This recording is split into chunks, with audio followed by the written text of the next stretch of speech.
Assalamualaikum warahmatullahi wabarakatuh. Perkenalkan, nama saya Nur Ilmi Fadilah dengan NIM E1E12108, jurusan Teknik Informatika Universitas Halu Oleo. Jadi pada kesempatan kali ini saya akan menjelaskan mengenai algoritma dan pemrograman nested loop. Jadi perulangan atau looping itu merupakan sebuah pernyataan yang akan terus diulang selama kondisinya bernilai benar.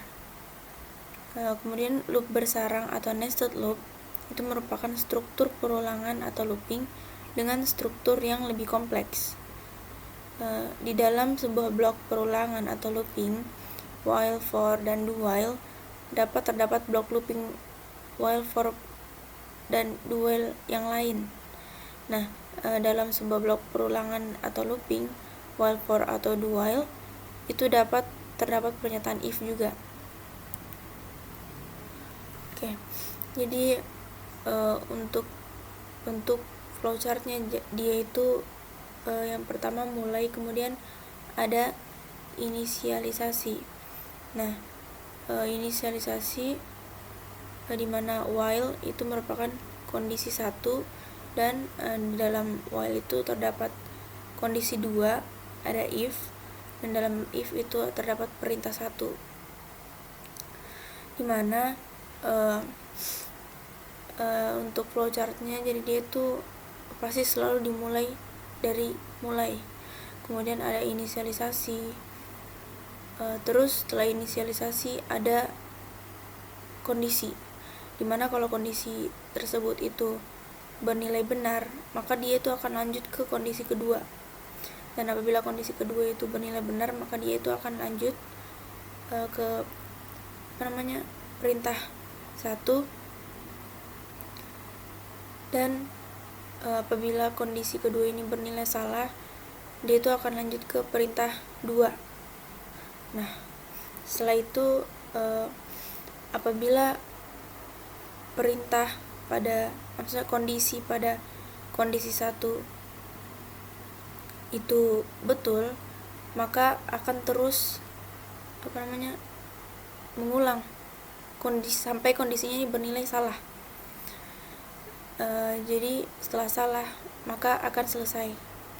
Nah, itu untuk blok looping yang ini. Kemudian blok if yang ini. Itu untuk nested loop. Untuk contoh kasus yaitu buatlah algoritma flowchart dan program untuk menampilkan deret bilangan mulai dari 1 sampai n. N itu di input sehingga ditampilkan misal n sama dengan 10. Jadi outputnya itu nanti 1 sama dengan ganjil, 2 sama dengan genap, 3 sama dengan ganjil, dan seterusnya.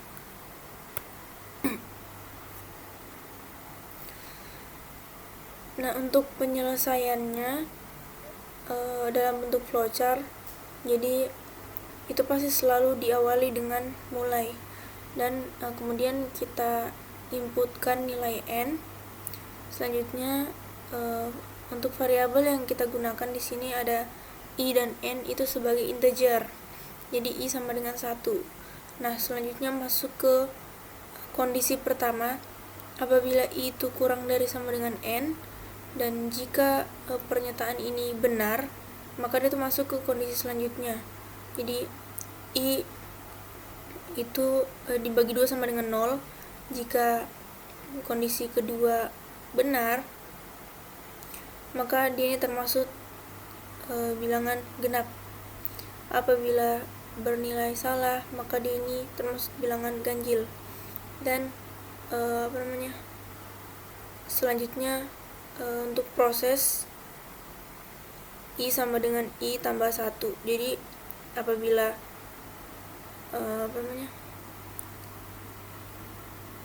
kondisi ini masih benar, maka akan terus terulang sampai kondisi ini salah. Dan ketika salah maka selesai.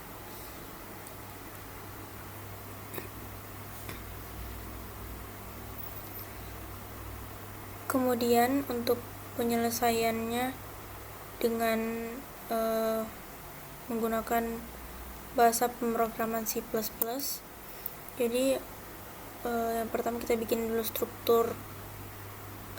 strukturnya C++, kemudian klik integer jadi i sama dengan 1 dan n, terus cout. Jadi yang kita mau tampilkan di sini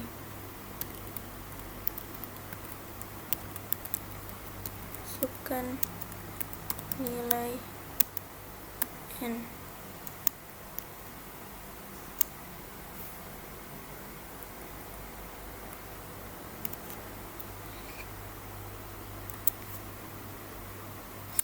Kemudian cin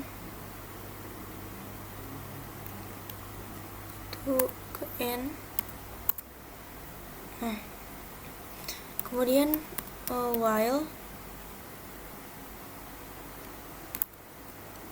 dimana i itu kurang dari n.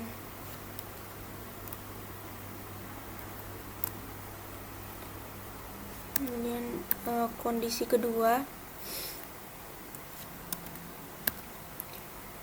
i dibagi 2 sama dengan 0.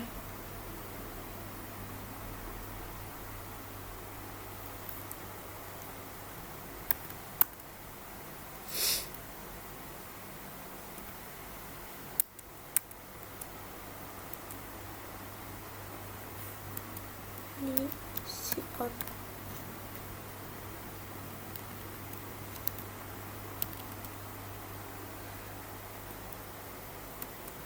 Itu merupakan bilangan genap.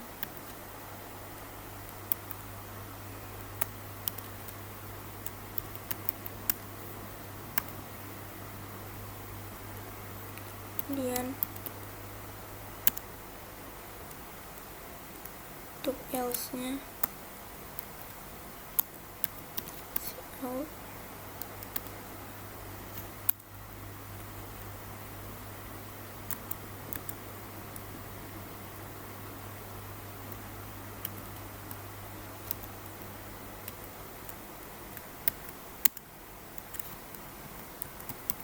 ganjil.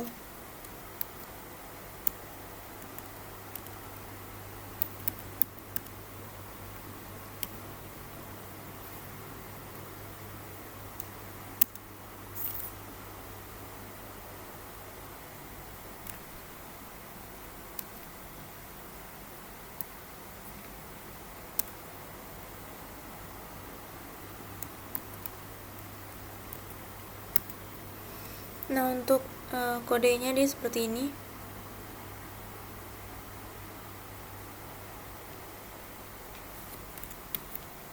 Salahnya salah tempat. Oke, kita coba. Oke, jadi kita masukkan nilai n. Misal nilai n-nya itu 10, maka hasilnya akan seperti ini. Ini untuk nested loop. Baik, jadi selanjutnya saya akan menjelaskan tentang algoritma dan pemrograman array.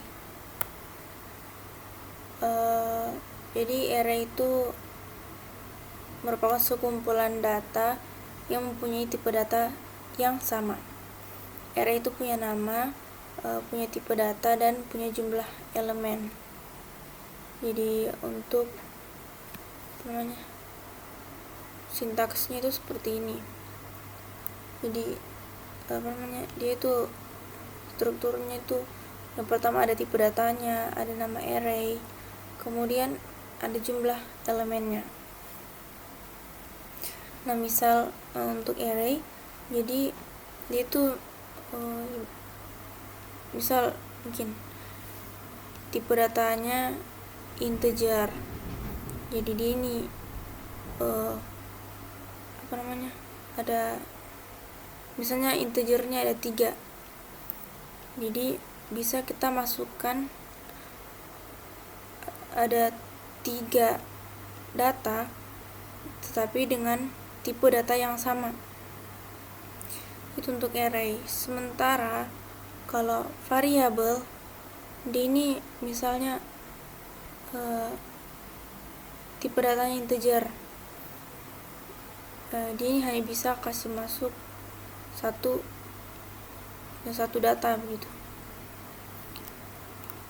Jadi misal kalau kita kasih masuk 8, kemudian kita kasih masuk 3, nah yang 8 ini tidak akan terbaca lagi gitu. Yang akan terbaca itu 3, karena dia itu harus hanya bisa 1 kalau untuk variabel.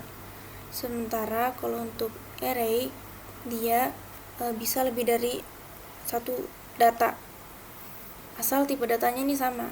Jadi kita bisa kasih masuk 8, kasih masuk 3, kasih masuk 9 yang merupakan bilangan integer begitu, tipe data integer, jadi datanya berupa angka. Itu kalau untuk array. Contoh array, misalnya ada array A itu berjumlah 5 elemennya, ada 7, 2, 1, 9, dan 5. Itu kita akan tentukan nilai terbesar dari 5 nilai dalam array A ini. Nah, untuk penyelesaian berbentuk flowchart-nya itu pasti selalu diawali dengan mulai. Nah, kemudian kita definisikan array A yang berjumlah 5 dan kita tentukan di sini maksimal array A itu ke 0 itu yang pertama mungkin 7. Kemudian di sini kita ibaratkan I itu sama dengan 0. Nah, setelah itu kita masuk di pengkondisian, dimana jika I itu kurang dari 5, apabila kondisi ini bernilai benar, maka I-nya itu lebih dari maksimal. Nah, jika kondisi yang kedua ini bernilai benar lagi, maka maksimalnya ini akan ditambah 1. Nah, selanjutnya akan terulang lagi di kondisi di sini sampai kondisi di sini bernilai kondisi di sini bernilai salah, yaitu maksimalnya tidak akan bertambah, tapi akan tetap. Tapi yang bertambah itu jadi I-nya akan bertambah. Nah, jadi selagi di sini masih benar kondisinya, maka akan terus berulang sampai akhirnya nanti kondisi di sini salah, maka dia itu akan ke output maksimalnya. Nah, setelah itu kita dapat nilai terbesar dari array A ini. Nah, kemudian untuk penyelesaiannya dalam bentuk kode, jadi yang pertama kita tuliskan dulu bentuk dari C++, kemudian kita masukkan kalau integer A itu sama dengan 5, misal sesuai dengan soal yang tadi. Dan terus 5 ini dalamnya ada 7, ada 2, ada 1, ada 9, dan ada 5.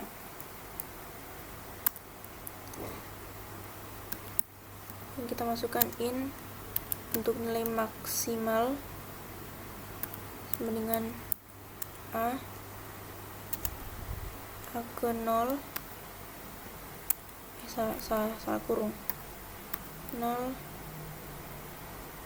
kemudian I-nya itu sama dengan 0.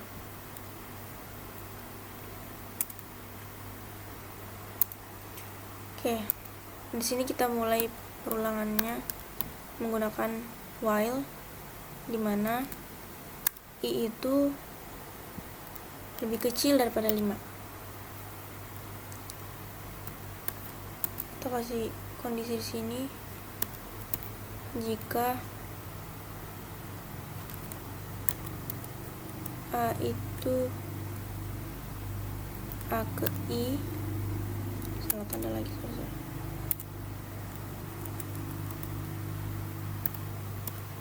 I itu maksimal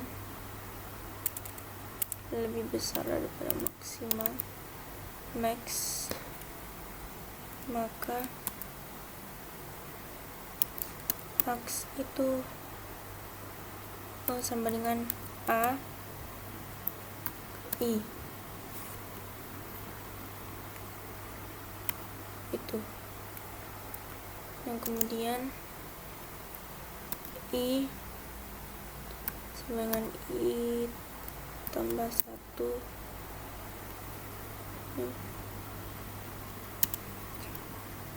Untuk itu kita tampilkan bahwa nilai terbesar itu sama dengan nilai dari hasil dari max. Itu. Oke, kita coba jalankan.